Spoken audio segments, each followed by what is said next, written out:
I've been posting on LinkedIn since 2019, and I can show you screenshots. I've had one post go over 100,000 views, one. And I have 85,000 followers right now. He put some message on Twitter about a new app that he was on. So I went on the app and I downloaded the app and I saw his username and I contacted him there. I don't send messages with my connection request because I know they're just gonna look at my profile. They're gonna be like, oh shit, this guy has a really big following. People who watch 80s and 90s movies, they're my people. Anyone reference the shirt, I'm like, that's a client. You're automatically filtering. You're qualifying leads because of your t-shirt. I think of you as the most generous man on LinkedIn. Okay. You never miss a day. You support everyone more than anyone I've ever seen. How do you do it? Well, now it's easier because there's like a limit on commenting. So that now it's like I can't really do it as much as I used to. Back in my psychotic days, and I'm still psychotic, but back in the psychotic days, it was, look, I spent 6, 7, 8 hours on the platform. So that was really my priority. And eventually, you know, look, I'm a pretty quick typer. You know, I can type fast. It's all manual. I don't use any bullshit, no bots, none of that stuff. So it's funny. I was talking to Yasmin about this not too long ago, and we were just like, yeah, it's not hard to write, 10 comments in like 5 minutes. It just depends. You get choosy. Eventually you get into this kind of mode where you're very used to it. So I initially had like this list of like, 200 names that I'm hitting every single day. And then I was always replying to everything. And so it adds up quite a bit. It was, 500 plus comments.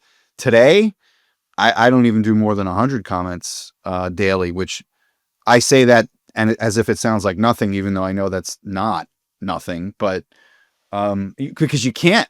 I got stopped it was like a month and a half ago when they started that. I was like, holy shit, what happened? I can't comment anymore.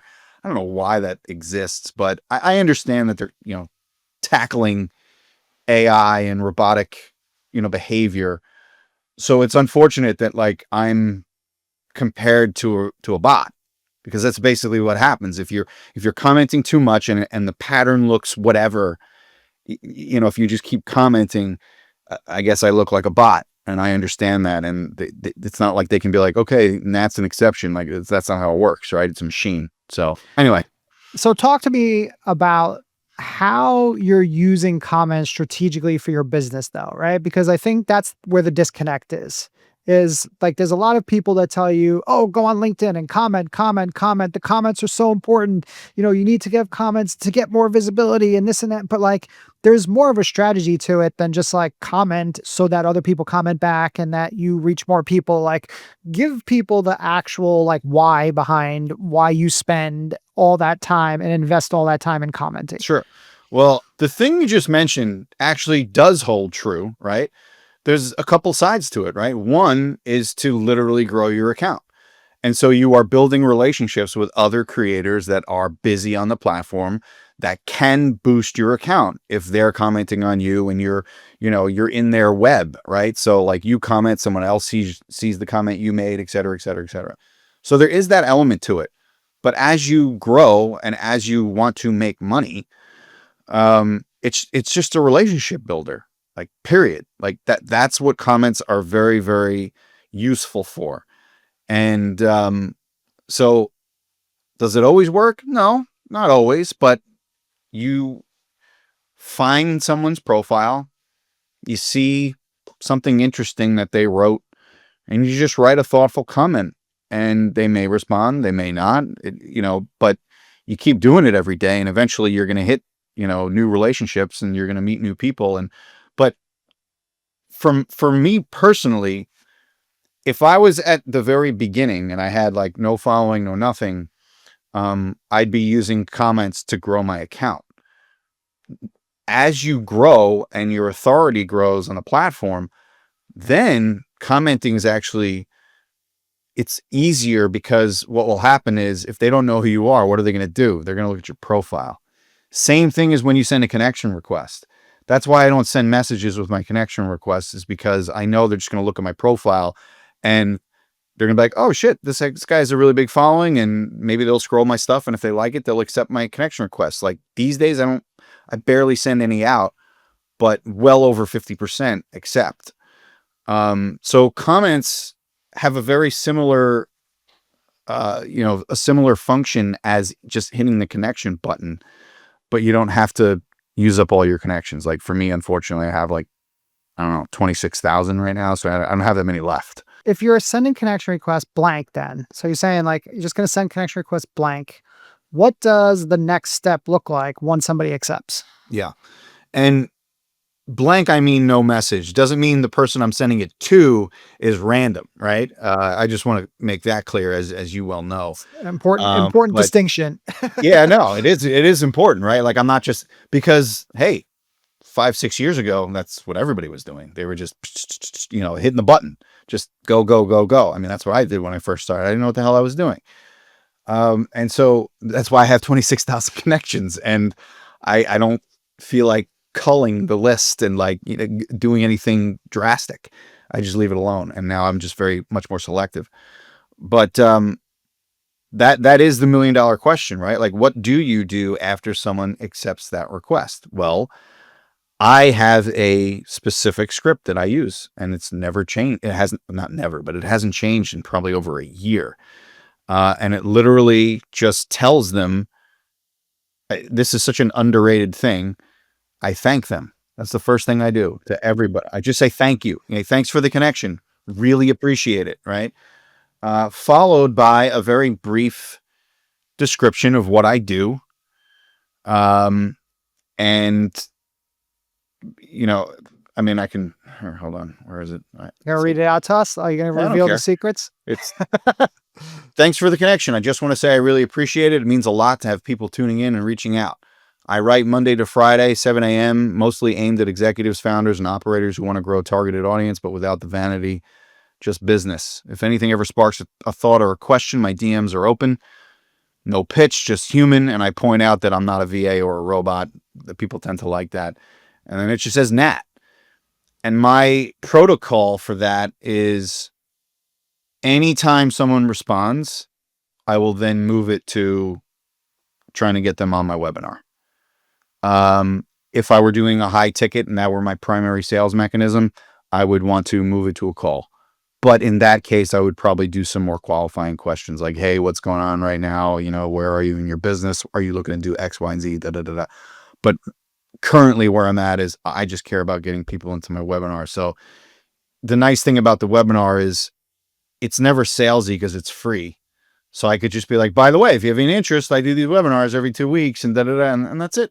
And like, I'm horrible with following up. I don't do any of that. Like I'm the wrong person to talk to when it comes to like nurturing and all that stuff. For me, it's like, if it ain't a hell yes, it's a hell no. And, I know I could probably do a better job of it and should do a better job of that, because I don't want to like poo poo it for people listening. But, yeah, I just don't. It's like I just go. The webinar is your nurture process. Yeah. Like that's what it is. No, that's It's a like, great way of framing it. You're right. yeah, it's like, hey, come now. Like you're basically giving them more access to you, giving them like an opportunity to get to know you a little bit, right? What's your process from there? Like, do you have a follow? I'm sure you have a follow-up process for the people that attended the webinar, right? Yes.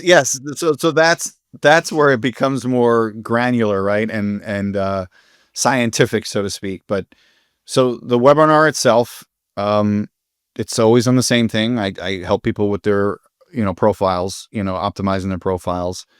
I go about a half an hour. I always promise them in the call, like, hey, I'm not going to sell you hard.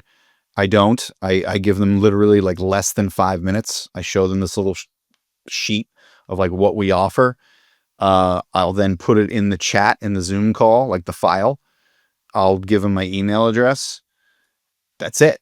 And then I do Q&A.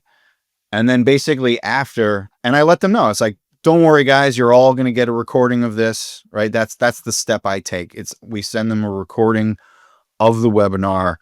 And then I don't even know. I'm pretty sure we send them like links to like join Brand Belt and stuff like that. This is where I'm murky. I don't know if we're like I don't think we're nurturing them past that, unfortunately. Doesn't anybody that like you're collecting their email address, like now they're automatically on your newsletter or whatever they Yeah, I have don't think, there? but we don't like, I don't think we like have one. So like, that's the problem. I have a newsletter, like natberman.com. But I think we have to get a little more organized on our brand built nurturing. All right, all right. Yeah, I admit it. That's I admit it. Look, nobody's hey. perfect, man. We're all, I mean, look, we're all like, you made the switch over to brand built, and like, let's kind of talk a little bit about that. So, how long has it been going? Like, it's like a year and a half, yeah, or January 24. Yeah. January of 24. Okay, cool. So like in January 24, like you went from doing like all one-to-one coaching to building this brand built community. So what was the thought process behind like why you did it at that time and like what your idea was and your goals and your, views and what you were really looking to accomplish with this brand built community? So it started because I had met Darren Mass, who's my partner now, and was on his podcast, and we hit it off, and we were talking about all these ideas that we wanted to do. And it's funny, our initial idea was something that would have cost way too much money. We wanted to create this, and these exist right now, but we wanted to create this kind of like this online coaching platform that was a little bit more specific than just that. So it would be like someone has a problem with HR and they don't know how to deal with it. So they come to our website and they're matched with a professional right away who can help them. Right. And so it's like this live, whatever. And it'll be like, $30 for the session, whatever it might be. And that was kind of like this idea that we had. And we were talking to tech people, offering them equity, the whole thing. And it just would have taken a little while to do. And we were just like, screw that. I'm not putting a lot of money, out of my pocket to do this. And I was like, why don't we just start a community on school? I just said to him, like, communities are big right now, right? We didn't quite get in, I don't think, early enough, but we were right there. And so he's like, yeah, I mean, of course, let's just do that. We'll do like this coaching community. And so he was doing one-to-one. I was doing one-to-one. We wanted to do one-to-many because one-to-one is very draining. It's tough. I still do one-to-one, but not nearly as much. It's really through the community if somebody wants a session here and then. I haven't done like a, hey, you're signing with me for 3 months thing in a very, very long time. So we started this thing. We basically got like 10 quote unquote founding members who, were free membership. And we didn't know what the hell we were doing. We put it up on school in like 5 minutes, literally 5 minutes. And then I was like, all right, I guess I got to make a course or something. So I did that over 5 days. I just whipped out this LinkedIn mastery course. It was all Loom videos. It's really good. It's just, I'm crazy and I just wanted to get it done. And so I was like, we got to have something like an anchor. And then we started doing calls, gathering more resources, the education built up, blah, blah, blah, blah, blah. And so that grew pretty nicely, pretty fast. We got to 100 members pretty quickly, a few months. And then, then you start really learning about what communities are and how to manage them. It was just like, holy shit, like, here's what we're doing. And we quickly, it's evolved. It's evolved a lot Totally. over the, almost 2 years. To now basically like, we had 1 million different price points, 1 million different offerings. And now it's basically, all right, we got a few things that we do, right? We got the community still. People come in, that's where it's like, do it yourself, right? Learn yourself, attend all the calls, see all the education, learn it yourself. That's like $250 a month, right? And then it's like, all right, well, at the executive level, if they don't feel like doing it and they want to brand, they want someone to brand them for them, like ghostwriting and profile optimization, all that kind of stuff, then we do that. That's like a monthly fee and it's more expensive. And then if they really want to go, higher tier, it would be, all of that plus one-to-one coaching. And then, and we got that CRM now, which is really cool. So that was a nice little strategic move. We acquired a CRM called Digital Magic. So now a lot of our members are using that. So we just continue to evolve and like, it's not going to be the same in a year. I personally don't think that. I don't know how long like a ghostwriting thing is going to last. You know what I mean? Like ChatGPT exists. Like I don't have a freaking clue. Like people are going to write their stuff with machines. But at the moment, there's a lot. It's funny. We have a very different like ICP than almost any ghostwriter. Like you don't see ghostwriters going after people who aren't on LinkedIn. That's who we go after. Mhm. Very, very different. Because Darren and I are parts of communities off of LinkedIn where we meet very successful people who don't have a clue about how to use LinkedIn and how to promote themselves on the platform. So it's not an easy target to go after because what do? I just go on LinkedIn and I do my thing, my marketing and all that kind of stuff. But that's really more for the community than it is for like the ghostwriting clients. So it's a hard target. It's tough. Yeah, let's talk more about that. The people that you are meeting that now you're again, they're not positioned on LinkedIn. Is there like some convincing that needs to happen that LinkedIn is worth their time, or do they know that LinkedIn is worth their time and, they just don't know what the hell to do and how to approach it? It's both. It's definitely both. I mean, because you have people whose curiosity is piqued because they go on your profile and like, how the hell are you getting all this, engagement on your posts and how are you getting all this reach and all that kind of stuff? Those are the people who are curious and are aware of the platform. But then there also are those people, and this is really digging into who our true ICP is. There are people who have done very well for themselves. Maybe they exited a company, maybe they left their full-time job, whatever it is, and they're kind of like, all right, what's next? And those are people who, in my opinion, usually are not very visible.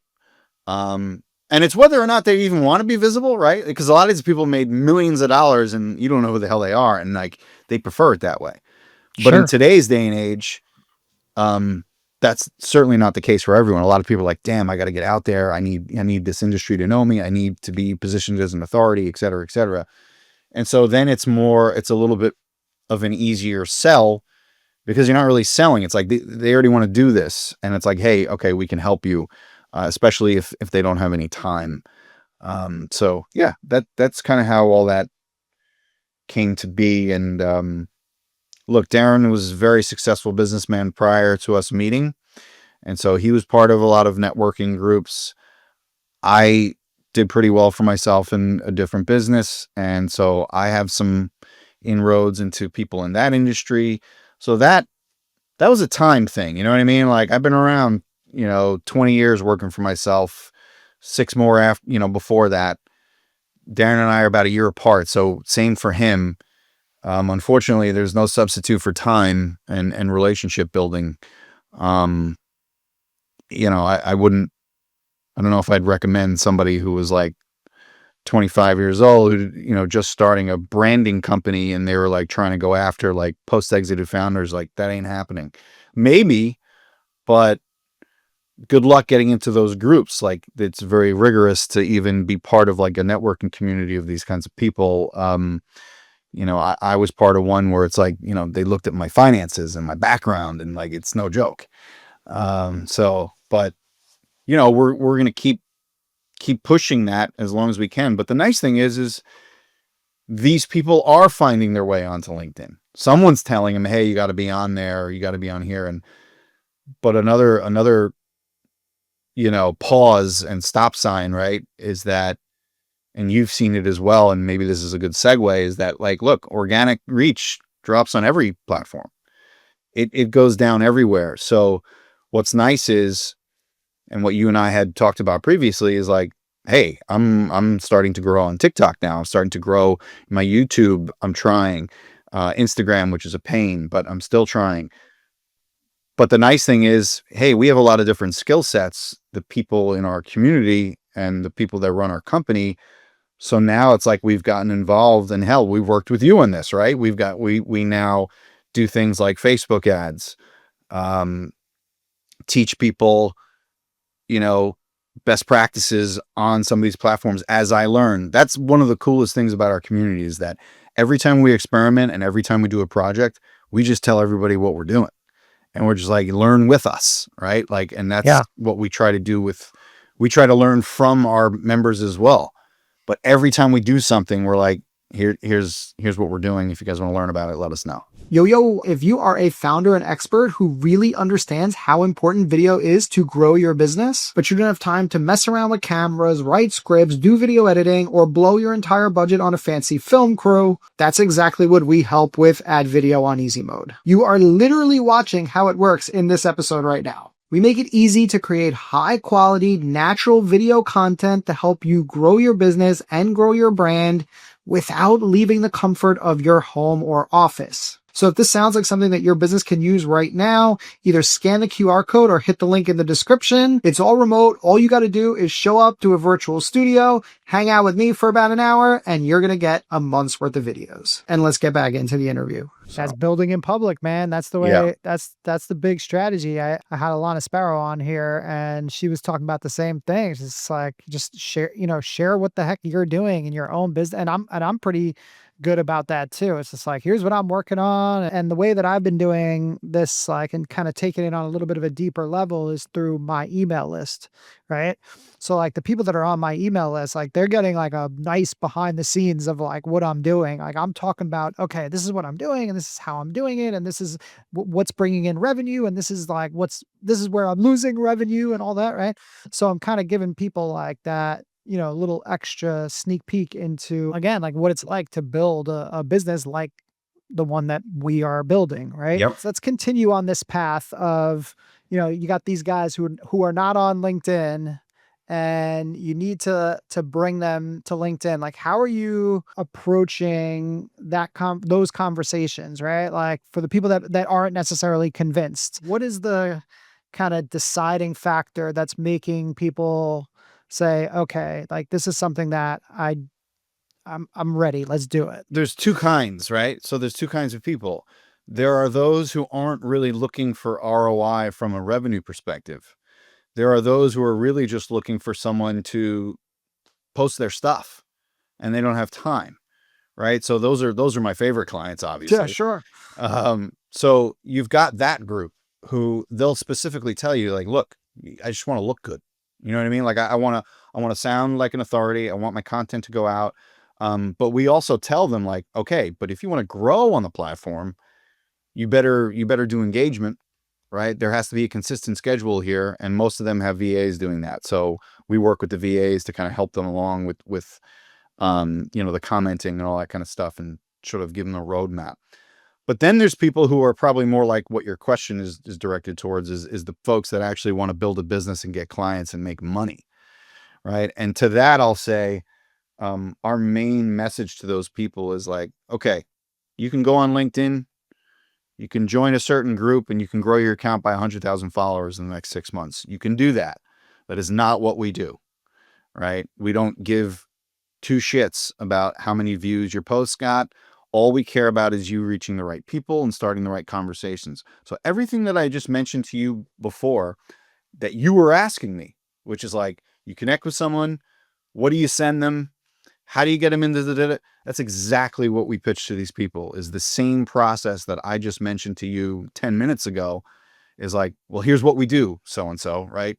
We're going to optimize your profile, make it as good as possible so that people know who you are and what you do and the outcomes that you provide.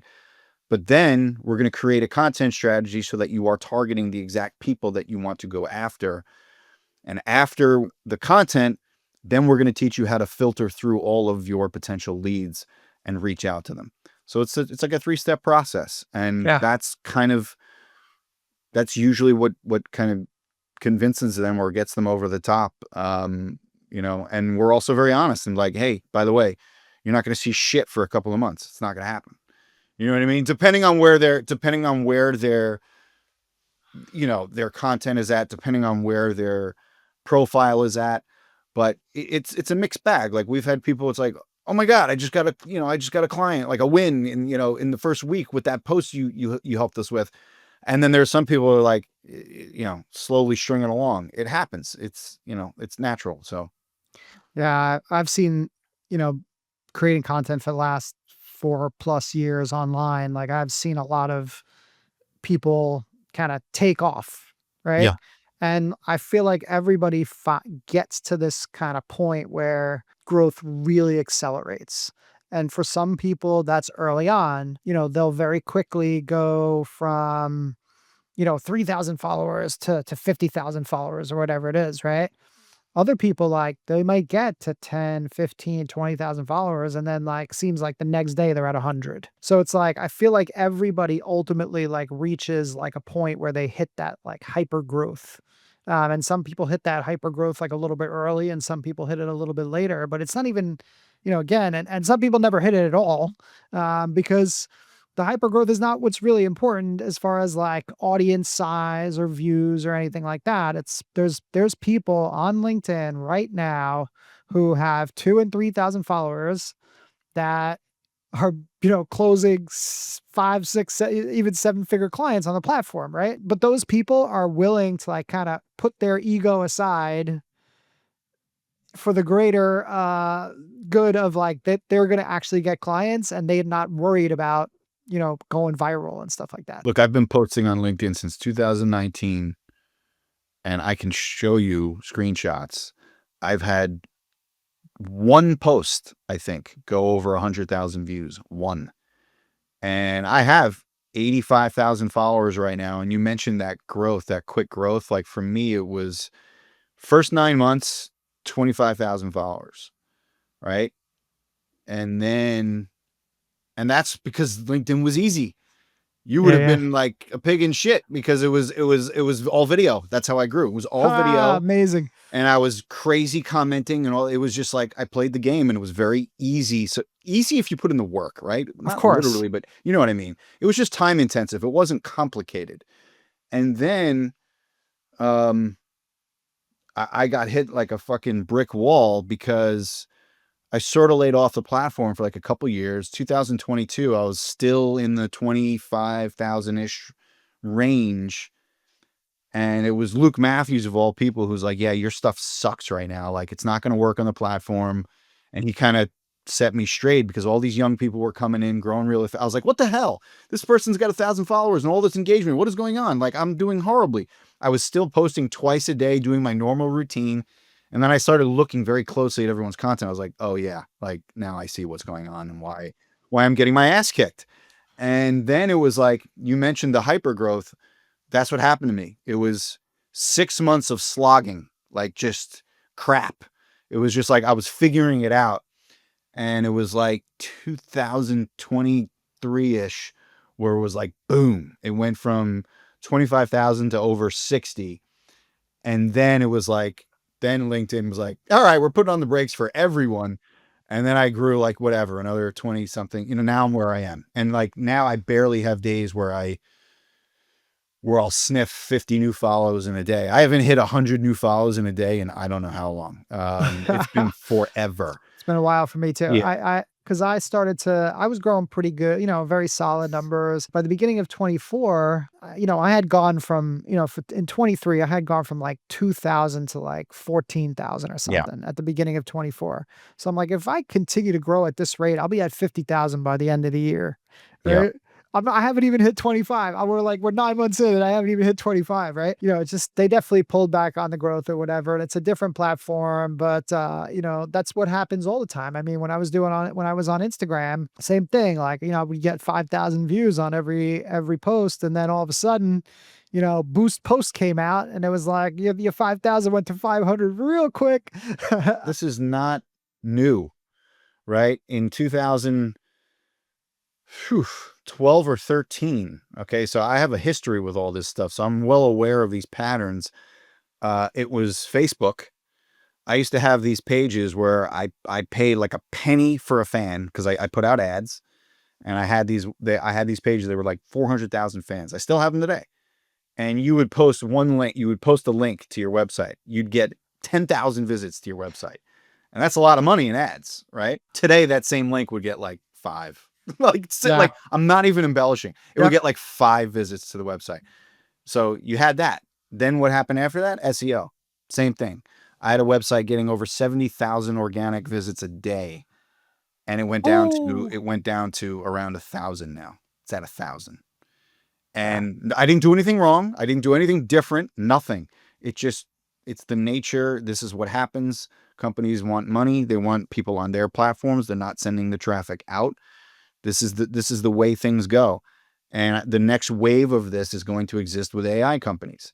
There's going to be something where a human being is is harnessing the power of AI somehow, and they'll make money fast and they'll grow fast, and that will be taken away. It'll be the same process. It's going to happen. It's just going to be automatic, and it's going to be done by a machine. So LinkedIn, they're at scale where it's like it's time to make more money off of our users. And like, what am I going to do? Sit here and complain? Like, yeah, it sucks. It's annoying. You want to get more reach. But at the same time, like, what would you do if you owned LinkedIn?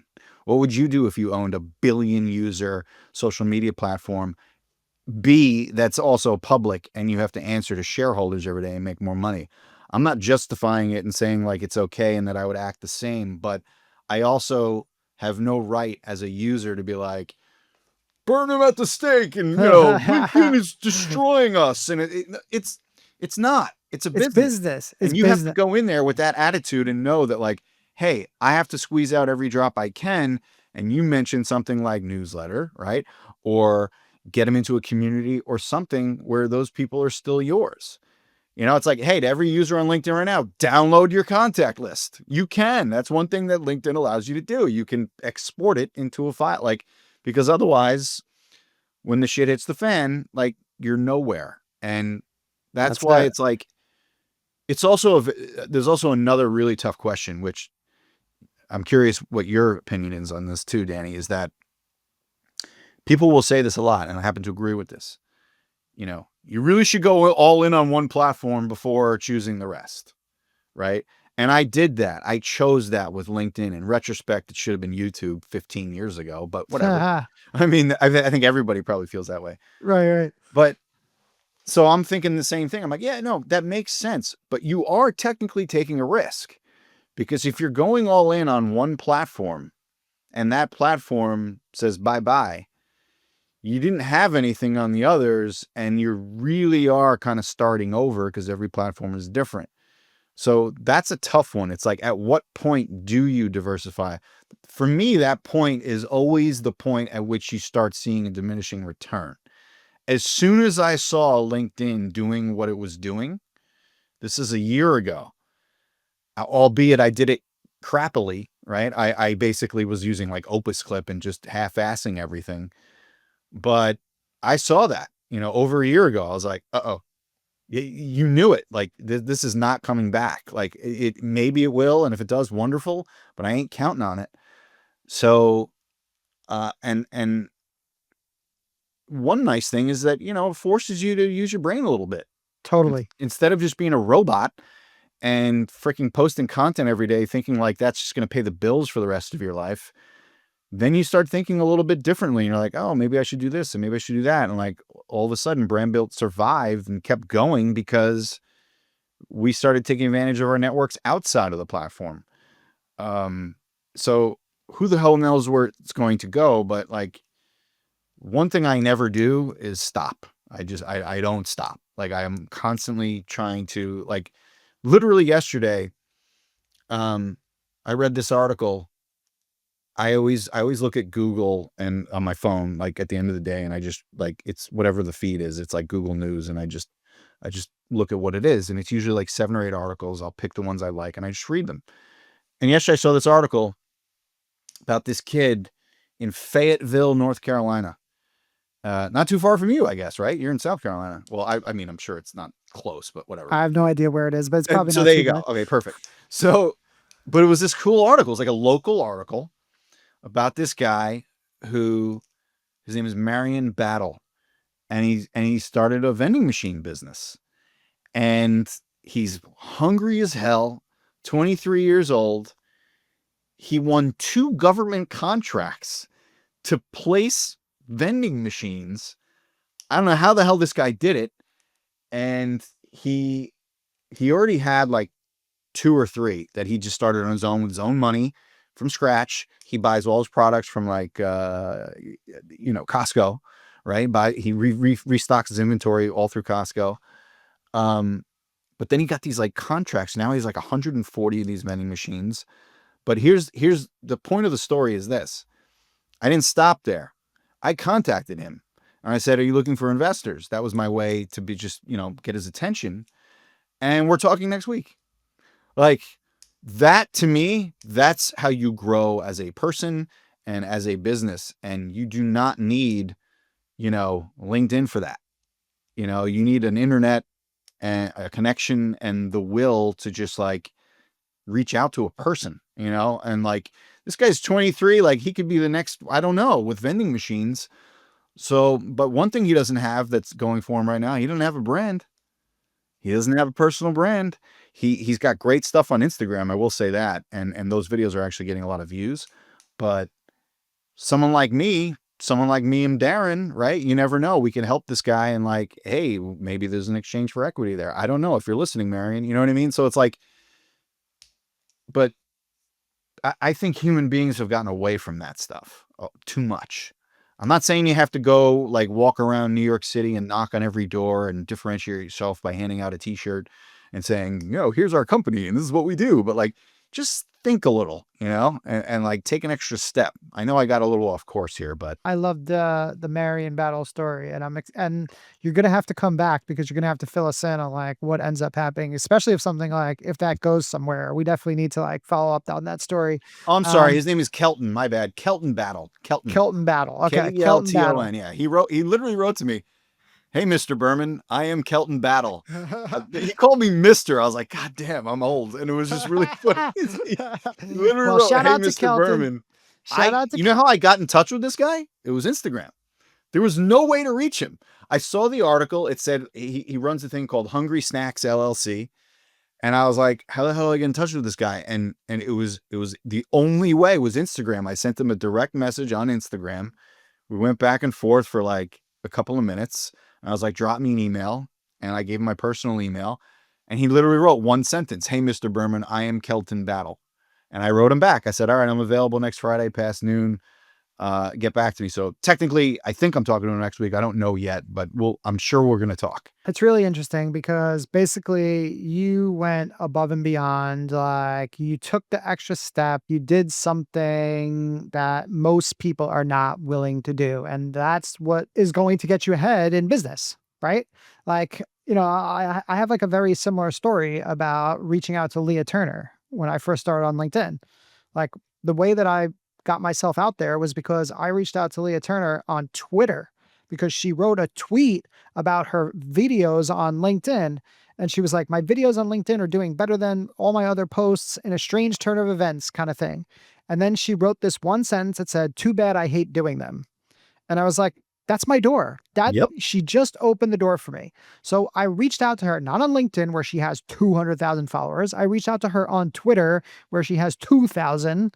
And I was able to get a hold of her. And I said to her, look, I respect you. I respect your knowledge and what you've built on the LinkedIn platform. I have a service that I think would be beneficial for the creators on LinkedIn.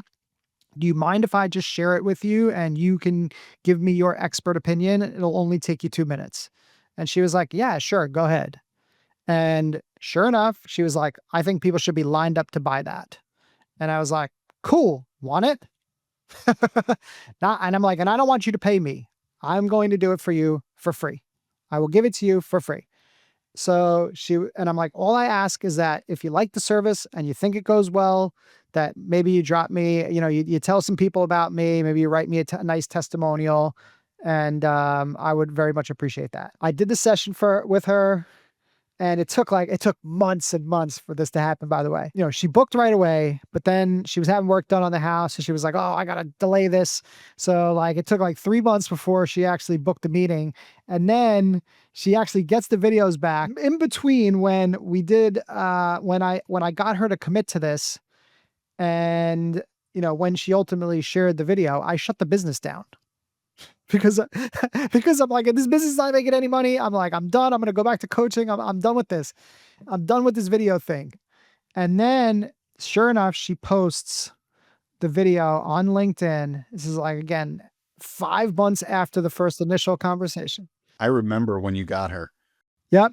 5 months after the initial conversation, she posted, and that day I signed 7 clients, and I haven't looked back from then. Like, I haven't looked back since that one day where I signed those 7 clients, and that really kind of propelled my business because I was willing to do the little thing that most people aren't willing to do, and I think, so maybe Kelton Battle, we'll see what happens.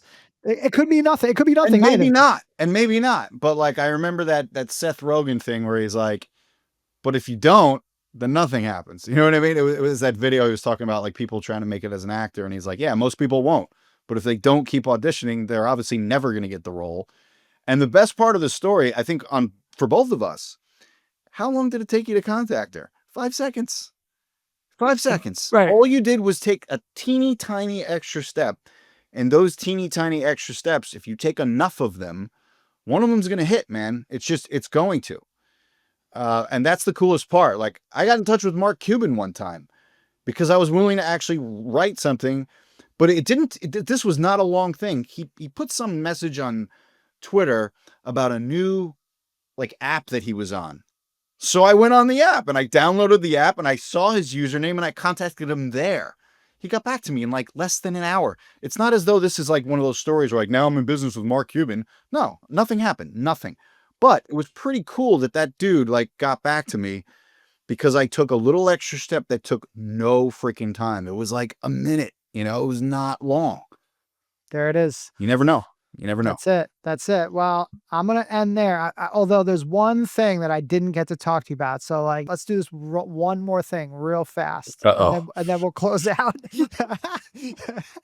So we got to talk about the t-shirts. There it is. We got to talk about the t-shirts. So what's the deal with the t-shirts? Like, how many do we have? Like, is it an entire closet full? I mean, like how many selfies do we have with different t-shirts? I'm just curious.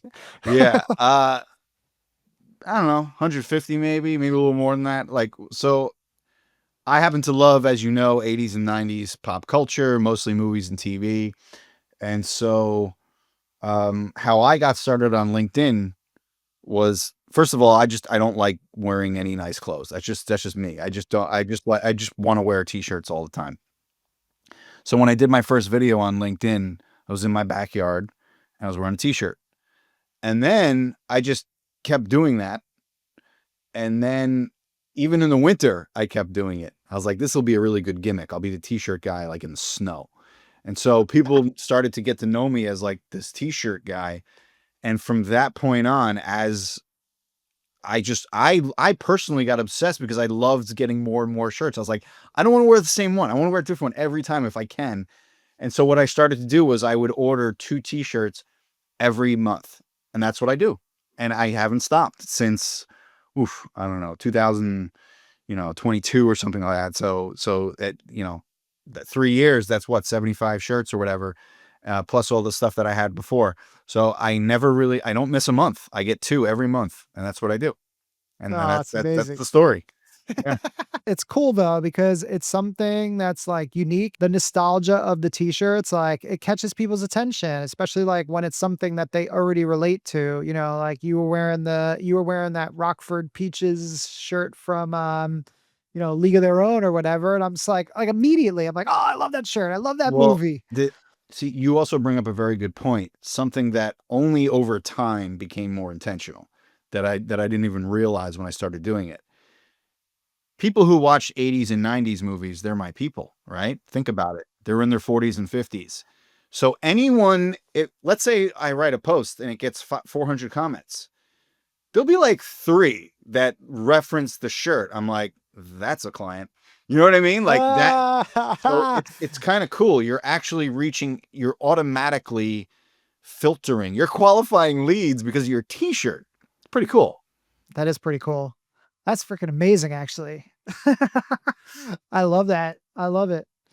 All right, Nat, man, always good to hang with you. Absolutely. I appreciate it, man. And tell everybody where they can find you. Yeah, appreciate you having me, man. I'm always on LinkedIn. My website's natberman.com. The Brand Built site is joinbrandbuilt.com. And yeah, you can always find me. I'm all over the place, so It's it's not easy to hard. find. Just look for the t-shirts. Easy to find. No Yeah. problem.